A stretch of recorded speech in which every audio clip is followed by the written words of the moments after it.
Welcome back to the channel. If this is your first time here, hey, we're really glad you found us. And if you're already part of this community, thank you so much for coming back. Seriously, every single view keeps us going and motivates us to keep putting out content for you guys. Real quick before we dive in, if you're not already following us on social media, now's the time. We're on Instagram, Facebook, and TikTok as Genetics Growers. We post daily tips, grow updates, channel news, and a whole lot more. Come hang out with us over there. Today, we're talking about something that might sound super technical or out of reach, but trust me, it has some really exciting practical applications for anyone who grows, whether that's at home, in a greenhouse, or out in the field. We're talking about geothermal energy. What exactly is it? How can it actually help you as a grower? And is it even realistic for someone like you or me? We're covering all of that and more today. Stick around to the end because I've got some concrete steps you can start exploring right now. What is geothermal energy? Let's start with the basics. Geothermal energy is heat that comes from inside the earth, literally from the ground beneath your feet. The Earth's core reaches temperatures of over 9,000 degrees Fahrenheit. That heat works its way up through layers of rock toward the surface. And even though it sounds enormous and distant, it actually gets a lot closer to us than most people realize. Ever seen a geyser or a natural hot spring? That's geothermal energy in action. Groundwater seeps down, hits scorching hot rock, heats up, and shoots back to the surface as steam or hot water. But here's the thing. Geothermal energy isn't just limited to volcanic regions or earthquake zones. Just a few feet below the surface, somewhere between 3 and 10 feet down, the ground holds a surprisingly stable temperature year-round. In most regions, that's somewhere between 50 and 60 degrees Fahrenheit, no matter how hot or cold it gets up top. And for us growers, that's gold. Stable temperature means we can tap into that natural balance in the soil to seriously improve our growing conditions. All right. So how do we actually capture and use this energy? There are a few different types of systems. Let's break down the ones that are most relevant for agricultural use. The first is high-enthalpy geothermal. This is the big stuff you've probably seen in the news. Massive power plants that tap into volcanic steam to generate electricity. Incredibly powerful, but it takes enormous infrastructure, and it's limited to regions with intense geological or volcanic activity. Not something any of us are going to install on our property, but good to understand the full picture. The second type, and this is where it gets interesting for us, is low-enthalpy geothermal, also known as a ground source heat pump system. These setups use pipes buried just a few feet to a few hundred feet underground to exchange heat with the soil. In winter, they pull heat from the ground to warm a space. In summer, the process can reverse to cool things down.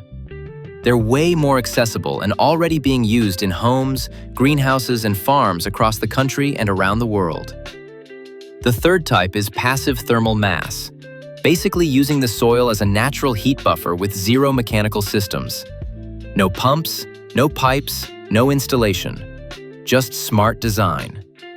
And this one anyone can start using today. Applications for growers. Application 1. Greenhouse heating. The first application, and honestly one of the most powerful, is greenhouse heating. If you're growing in a cold climate, keeping your greenhouse warm overnight can send your electric or fuel bill through the roof. A geothermal heat pump can solve that way more efficiently. The system pulls that stable heat from the ground. Remember, that's steady 50 to 60 degrees year-round, and transfers it into the greenhouse. The result? Controlled temperatures at a fraction of the energy cost. In countries like the Netherlands and Iceland, this technology has been used in large-scale commercial greenhouses for decades. Application 2. Soil or growing medium heating. The second application is root zone heating. Did you know that most plants germinate and grow significantly better when their growing medium is between 65 and 75 degrees Fahrenheit? When it gets cold, soil temps can drop below that range and actually stall root development. With a system of buried pipes running beneath your grow beds, You can circulate slightly warmed water through geothermal exchange to keep that root zone at the ideal temperature. This is especially useful for seedling production, germination trays, and root crops. Application 3. Harvest, storage, and preservation. The third application is one most people haven't thought about: storing your harvest. Because the subsoil stays cool and stable year-round, it can actually function like a natural refrigerator. Old-school root cellars already use this principle by instinct. Today, we can design semi-buried storage spaces that leverage that thermal stability to keep tubers, bulbs, fruits, and vegetables fresh for much longer, with zero energy cost. Application 4. Controlled environment agriculture.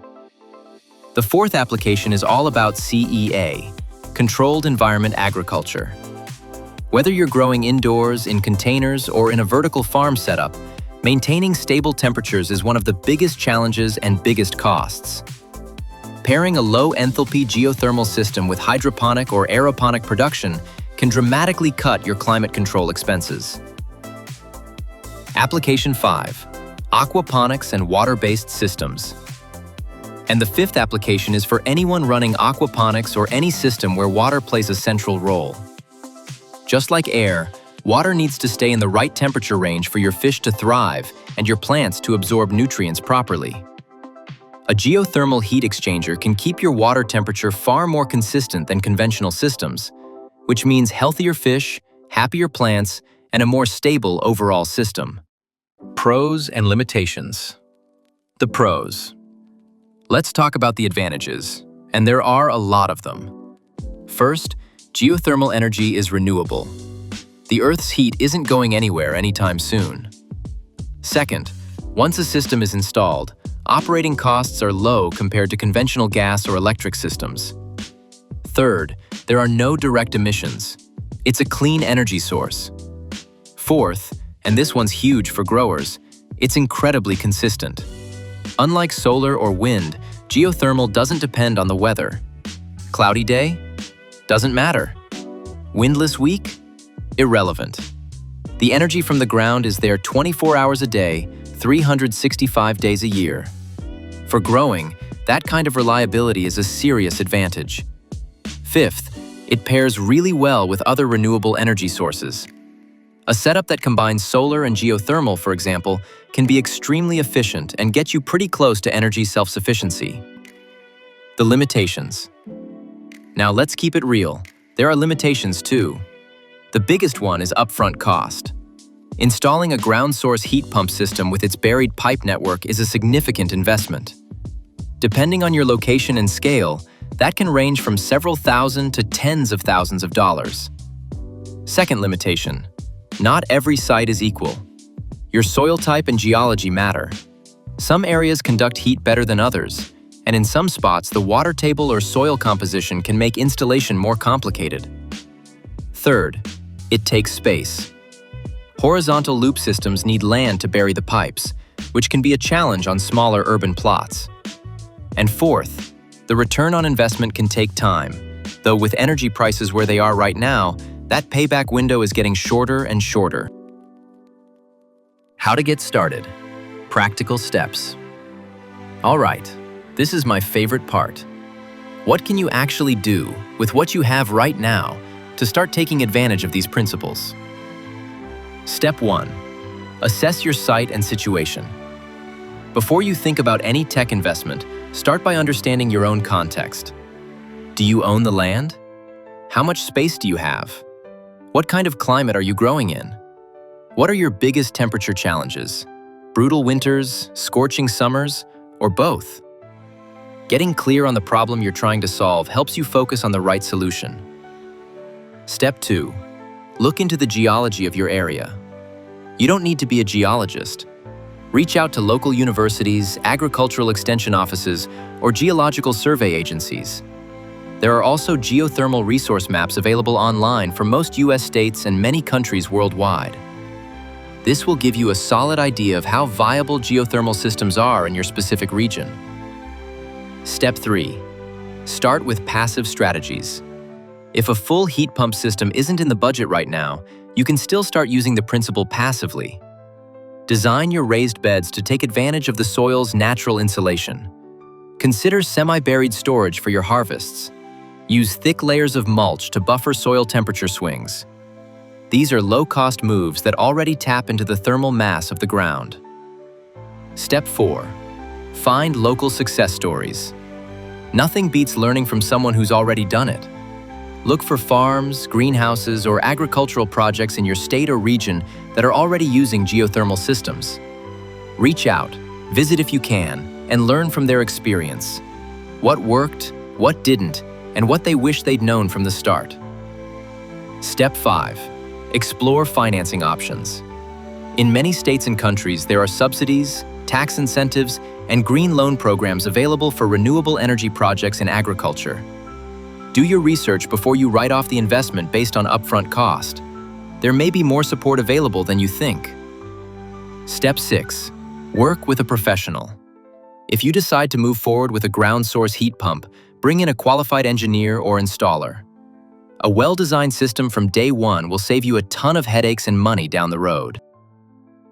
And that's a wrap for today's video. I really hope this gave you a new way of thinking about what's literally right under your feet, and helped you see that geothermal energy isn't some far-off, impossible technology for regular growers like us.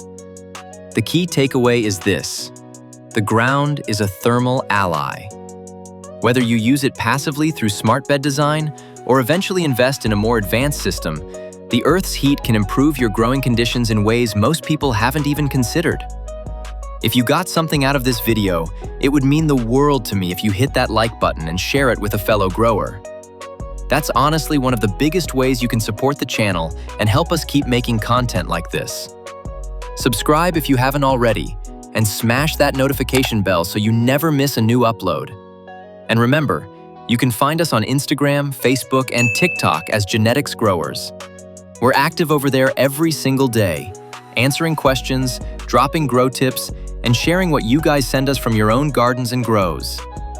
And if you want to go even deeper on topics like this, plant genetics, ag tech, advanced growing techniques, and so much more, check out our blog. We've got in-depth articles, step-by-step guides, and a ton of content that perfectly complements what we cover here on the channel. The link is right there in the description. Thank you so much for watching all the way through. As always, keep growing with passion and purpose. We'll see you in the next one.